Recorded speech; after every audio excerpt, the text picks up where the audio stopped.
அமாவாசைகளில் தனி சிறப்பு வாய்ந்த அமாவாசையாக கருதப்படுவது தை அமாவாசையாகும். முன்னோர்களின் சாபங்கள், தோஷங்கள் ஆகியவற்றில் இருந்து விடுபடுவதற்கும், நம்முடைய தலைமுறை துன்பம் இல்லாமல் வாழ்வதற்கும், முன்னோர்களின் ஆசையை பெறுவதற்கும் ஏற்ற நாளாக தை அமாவாசை கருதப்படுகிறது. தை அமாவாசை அன்று புனித நதிகளில் நீராடுவதும், தானங்கள் அளிப்பதும், வழிபாடுகள் செய்வதும் மிகச் சிறந்த பலன்களை தரும்.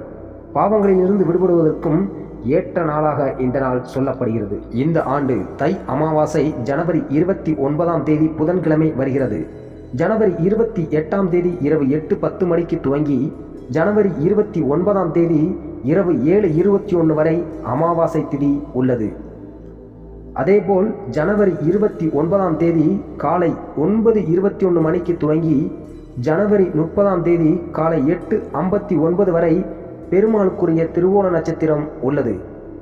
முன்னோர்களுக்கு முக்தி கிடைப்பதற்காகவும் திதி கொடுக்க ஏற்ற இடங்களாக சொல்லப்படுவது காசியும் கயாவும் தான்.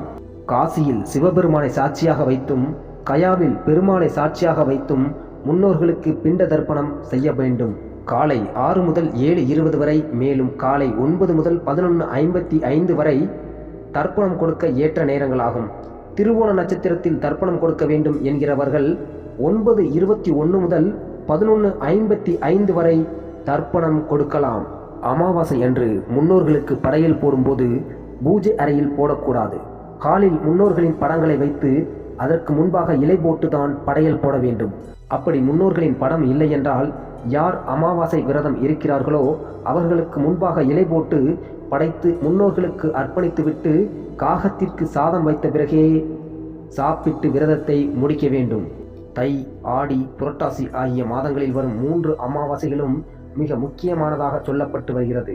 இவற்றில் மற்ற 2 அமாவாசைகளை விட தை அமாவாசை கூடுதல் சிறப்புடையதாகும்.